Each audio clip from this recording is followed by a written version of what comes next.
പ്രിയമുള്ള എൻ്റെ വിദ്യാർത്ഥിനികളെ എല്ലാവരെയും ഞാൻ ENIS all Kerala distance education എന്ന് പറയുന്ന നമ്മുടെ സ്ഥാപനത്തിൻ്റെയൊക്കെയുള്ള ഓൺലൈൻ വീഡിയോ ക്ലാസ്സിലേക്ക് സ്വാഗതം ചെയ്യുകയാണ്.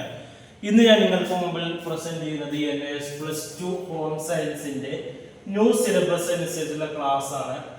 6ാമത്തെ ചാപ്റ്റർ ന്യൂട്രീഷണൽ സ്റ്റാറ്റസ് എന്ന് പറയുന്ന ചാപ്റ്ററിലെ MCQ ക്വസ്റ്റ്യൻസ് ആണ്.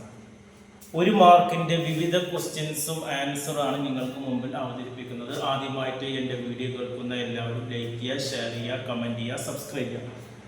നമുക്കറിയാം 2024 മുതൽ എക്സാം എഴുതുന്ന എല്ലാ വിദ്യാർത്ഥികളുടെയും NISന്റെ +2 SSLC വിഷയങ്ങളുടെ സിലബസിൽ അപ്ഡേഷൻ വന്നിട്ടുണ്ട്. അതിനനുസരിച്ച് ക്വസ്റ്റ്യൻ പേപ്പറിൻ്റെ പാറ്റേണും മാറ്റങ്ങൾ വന്നിട്ടുണ്ട്. അതിനനുസരിച്ചിട്ടാണ് നമ്മൾ ക്ലാസ്സുകൾ ക്രമീകരിച്ചിരുന്നത്. ഓൾറെഡി 2023 വരെ അഡ്മിഷൻ എടുത്ത വിദ്യാർത്ഥികൾ അവരുടെ ടെക്സ്റ്റ് ബുക്കിൻ്റെ മുഴുവൻ ചാപ്റ്ററും അവർ പഠിച്ചിരിക്കണം. എന്നാൽ 2024 അതിനുശേഷം അഡ്മിഷൻ എടുത്തവർ പഴയ ടെക്സ്റ്റ് ബുക്ക് തന്നെയാണ് ഫോളോ ചെയ്യുന്നത്. ബിസിനസ്, പെയിൻറ്റിങ്, ഹിന്ദി, സൈക്കോളജി ഇങ്ങനെയുള്ള കുറച്ച് വിഷയങ്ങൾ ഒഴികെയുള്ള എല്ലാ വിഷയങ്ങളും പഴയ ടെക്സ്റ്റ് ബുക്ക് തന്നെയാണ് ഫോളോ ചെയ്യുന്നത്. അതിൻ്റെ 60% മാത്രം നമ്മൾ പബ്ലിക് എക്സാമിന് പഠിച്ചാൽ മതി. ഇത് +2ന് SSLCക്കും ബാധകമാണ്. ബാക്കി വരുന്ന 40% അസൈൻമെൻറ്റ് ചാപ്റ്ററാണ്. അത് നമ്മൾ പബ്ലിക് എക്സാമിൽ നിന്ന് ഒഴിവാക്കിയിട്ടുണ്ട്. ഈ 60% ഭാഗത്ത് നിന്ന് ചോദിക്കാവുന്ന ചോദ്യങ്ങളാണ് നമ്മൾ അവതരിപ്പിക്കുന്നത്. സാധാരണ നമ്മുടെ ക്വസ്റ്റ്യൻ പേപ്പറിൻ്റെ ഫസ്റ്റ് പാറ്റേൺ നമ്മൾ എടുക്കുകയാണെങ്കിൽ 20 ക്വസ്റ്റ്യൻസ് ഉണ്ടാവും. അതിൽ ഓപ്ഷൻസ് ഒക്കെ ഉണ്ടാവും. അതിൽ ഫിൽ ഇൻ ദ ബ്ലാങ്ക്സ് ഉണ്ടാവും, ട്രൂ ഓർ ഫോൾസ് ഉണ്ടാവും, മാച്ച് ദ ഫോളോയിങ്സ് ഉണ്ടാവും, പിന്നെ 1 വേർഡ് ആൻസർ ഉണ്ടാവും. അങ്ങനെ പല രീതിയിലായിരിക്കും. പിന്നെ 2 മാർക്ക്, 3 മാർക്ക്, 5 മാർക്കാണ്. ഈ 6ാമത്തെ ചാപ്റ്ററിൽ വരുന്ന 2 മാർക്കിൻ്റെയും 3 മാർക്കിൻ്റെയും 5 മാർക്കിൻ്റെയും കഴിഞ്ഞ വീഡിയോയിൽ നമ്മൾ അവതരിപ്പിച്ചു. ഇന്ന് നമ്മൾ 1 മാർക്കിൻ്റെ ഏകദേശം 9 ക്വസ്റ്റ്യൻസ് ആണ്, ഫിൽ ഇൻ ദ ബ്ലാങ്ക്സ് ആണ് അവതരിപ്പിക്കുന്നത്. ഓക്കെ, ക്വസ്റ്റ്യൻസ് എക്സാമിന് ഇംഗ്ലീഷിലാണ്. പരമാവധി നിങ്ങൾ ആദ്യത്തെ 20 1 വേർഡ് ആൻസർ ഇംഗ്ലീഷിൽ തന്നെ എഴുതാൻ നോക്കുക. അഥവാ ഇംഗ്ലീഷിൽ കിട്ടിയില്ലെങ്കിൽ മാത്രം മലയാളത്തിൽ എഴുതുക.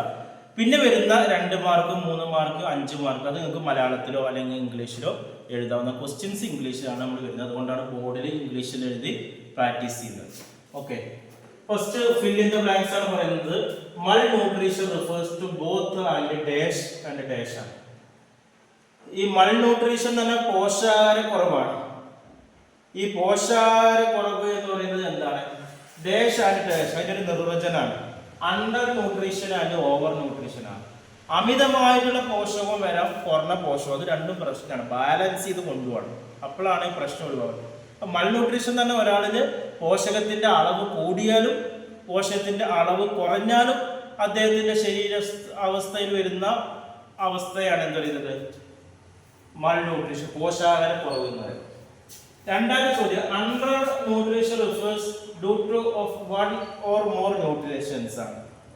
അണ്ടർ ന്യൂട്രീഷൻ എന്ന് പറയുന്നത് അതിന്റെ റിസൾട്ട് നല്ല ഡെഫിഷ്യൻസിയാണ്, അപര്യാപ്തത വരികയാണ്. 1 or more ന്യൂട്രീഷൻ, ഒന്നോ അതിലധികമോ ന്യൂട്രിയന്റിന്റെ അപര്യാപ്തത വരുന്നതാണ് എന്ന് പറയുന്നത് അണ്ടർ ന്യൂട്രീഷൻ എന്ന്. പോഷകത്തിന്റെ കുറവ് എന്ന് പറയുന്നത് ഒരു ന്യൂട്രീഷനോ അല്ലെങ്കിൽ ഒന്നിലധികം ന്യൂട്രീഷനോ കുറഞ്ഞു പോകുന്ന ഒരു അവസ്ഥയാണ് എന്ന് പറയുന്നത് അണ്ടർ ന്യൂട്രീഷൻ. 3ാമത്തെ ചോദ്യം if you eat too much of energy, നമുക്ക് കൂടുതൽ എനർജി കിട്ടാൻ വേണ്ടിയിട്ട് നമുക്ക് ഒരുപാട് ഭക്ഷണം കഴിക്കുന്നുണ്ട്, rich of you may become, അത് എന്ത് കാരണമാണ്? ഒബസ്, പൊണ്ണത്തടി ഉണ്ടാകാൻ കാരണമുണ്ട് അല്ലേ? നമുക്ക് ഒരുപാട് ഭക്ഷണം നമ്മൾ കഴിക്കണം, നമ്മൾ ഒരുപാട് എനർജി കിട്ടാൻ വേണ്ടി ആ ഒരു ഉദ്ദേശത്തോടു കൂടി നമ്മൾ ഒരുപാട് ഭക്ഷണങ്ങൾ വാരി വലിച്ച് കഴിച്ചു കഴിഞ്ഞാൽ അത് നമുക്ക് ഏത് രോഗം വരും? പൊണ്ണത്തടി വരും. ബിക്കം ഒബസ്, പൊണ്ണത്തടിയാണ് വരും. 4ാമത് ഈറ്റ് ബാലൻസ്ഡ് ഫുഡ്, ബാലൻസ് ചെയ്ത് പോകുക ഫുഡ്, പലതരത്തിലുള്ള ഭക്ഷണ പദാർത്ഥങ്ങൾ ഉൾപ്പെടുത്താണ്. Having normal utilisation nutrient dash utilisation, normal nutritional status ആണ്. ബാലൻസ് ചെയ്ത് ഫുഡ് കഴിച്ചാൽ അവിടെ നോർമൽ ന്യൂട്രീഷണൽ സ്റ്റാറ്റസ്. 5ാമത് physical growth can be determined by measuring dash and dash. ഫിസിക്കലായിട്ട് നമ്മുടെ ഈ ശാരീരികപരമായിട്ടുള്ള ഫിസിക്കൽ ബോഡി ആയിട്ടുള്ള ഗ്രോത്ത് മെഷർ ചെയ്യുന്നത് ഹൈറ്റിലൂടെയും വെയിറ്റിലൂടെയാണ്. ഒരാൾ നല്ല ഹൈറ്റ് വെക്കുക അല്ലെങ്കിൽ വെയിറ്റ് വരിക, ഇതൊക്കെയാണ് എന്താ പറയുന്നത് ഫിസിക്കലായിട്ടുള്ള ഗ്രോത്ത്, ശാരീരികമായിട്ടുള്ള ഗ്രോത്ത് മനസ്സിലാക്കുക. അടുത്തത് IDD is seen in the for dash end. എന്താണ് IDD ഫോളോ? അയഡിന്റെ അപര്യാപ്തത മൂലം ഉണ്ടാകുന്ന ഒരു അസുഖമാണ്. അതാണ് IDD, അയഡിൻ ഡെഫിഷ്യൻസി ഡിസോർഡർ ആണ്. In the form of dash young children ആണ്. അതെന്താണ് ചിൽഡ്രനിൽ വരുന്നത്? ഐഡിൻ്റെ കുറവ് മൂലം എന്താണ് ക്രെട്ടിനിസം വരുന്നുണ്ട്. വളർച്ച കുറവ് അല്ലെങ്കിൽ ബുദ്ധി ശൂന്യമായി പോകുന്ന ഒരവസ്ഥ, ബുദ്ധി കുറവ് അല്ലെങ്കിൽ വളർച്ച കുറവ് വരുന്ന ഒരവസ്ഥയാണ് ഐഡിൻ്റെ കുറവ്. പിന്നെ two form of PEM are dash ആണ്. പെമ്മിന്റെ ഫുൾ ഫോം അറിയണം. പ്രോട്ടീൻ എനർജി മൾന്യൂട്രീഷൻ ആണ്. Protein energy malnutrition. അതിന്റെ രണ്ട് ഫോമുകൾ ഏതൊക്കെയാണ് എന്നുള്ളതാണ് പറയുന്നത്. അതിലൊന്ന് കോശോർക്കറും അതേപോലെ മരാസ്മസും. കോശോർക്കർ എന്ന് പറഞ്ഞാൽ വയറ് ചാടി വരികയാണ്, മനസ്സിലായോ? പ്രോട്ടീൻ്റെ അപര്യാപ്തത മൂലം ഉണ്ടാകുന്ന അസുഖമാണ് വയറ് ചാടി വരിക. അതേപോലെ മെലിഞ്ഞു വരിക, അതാണ് മരാസ്മസ് എന്ന് പറയുന്നത്. എട്ടാമത്തെ dash is A symptom of vitamin A deficiency. Vitamin എയുടെ ഡെഫിഷ്യൻസി അപര്യാപ്തത മൂലം ഉണ്ടാകുന്ന അസുഖമാണ് ഇത് നൈറ്റ് ബ്ലൈൻഡ്നസ്, രാത്രി അന്ധതമായിട്ട് ഉള്ള ഒരവസ്ഥ, കണ്ണ് കാണാത്ത അവസ്ഥ. Last low level of haemoglobin. രക്തത്തിൽ ഹീമോഗ്ലോബിൻ്റെ അളവ് വളരെ കുറഞ്ഞു വരുന്ന ഒരു അവസ്ഥ എന്തിന് കാരണമാകുന്നുണ്ട്? അനീമിയ വരാൻ കാരണമാകുന്നുണ്ട് എന്നതാണ്. അങ്ങനെ ഒരുപാട് 1 word ക്വസ്റ്റ്യൻസ് നമുക്ക് ഈ ചാപ്റ്ററിൽ കിട്ടി. നമ്മൾ കുറച്ച് ഇമ്പോർട്ടൻ്റ് ആയിട്ടുള്ളത് മാത്രമാണ്.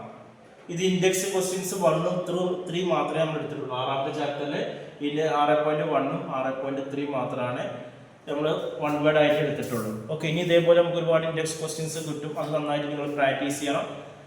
ഇനി നമ്മൾ അടുത്ത ചാപ്റ്റർ അടുത്ത വീഡിയോയിൽ ഉൾപ്പെടുത്തും. NASന്റെ SSLC +2 വിവിധ വിഷയങ്ങളുടെ ക്ലാസ്സുകൾക്ക്, അതേപോലെ തന്നെ +2 SSLC 1 മാസം കൊണ്ട്, 2 മാസം കൊണ്ട്, 3 മാസം കൊണ്ട്, 6 മാസം കൊണ്ടൊക്കെ അഡ്മിഷൻ എടുത്ത് വളരെ കുറഞ്ഞ ഫീസിൽ ഇന്ത്യയിലെ മുഴുവൻ സ്റ്റേറ്റുകളിലും നമ്മൾ അഡ്മിഷൻ എടുക്കുന്നുണ്ട്. അതേപോലെ തന്നെ വിവിധ യൂണിവേഴ്സിറ്റികളുടെ ഡിഗ്രി പേജ് അഡ്മിഷനും നമ്മുടെ സ്ഥാപനത്തിൻ്റെ കീഴിൽ ചെയ്ത് കൊടുക്കുന്നുണ്ട്. ലോകത്ത് എവിടെയുള്ള വിദ്യാർത്ഥികൾക്കും അവരുടെ നാട്ടിൽ തന്നെ ഇരുന്ന് നിങ്ങൾക്ക് പരീക്ഷ എഴുതാനുള്ള സംവിധാനങ്ങൾ നമ്മൾ ചെയ്ത് കൊടുക്കുന്നുണ്ട്. കൂടുതൽ വിവരങ്ങൾക്ക് കോൺടാക്ട് ചെയ്യേണ്ട നമ്പർ, വാട്സപ്പ് നമ്പർ ഡിസ്ക്രിപ്ഷൻ ബോക്സിലുണ്ട്. അത് നിങ്ങൾ കോൺടാക്ട് ചെയ്യുക 9037111467. Okay, thank you.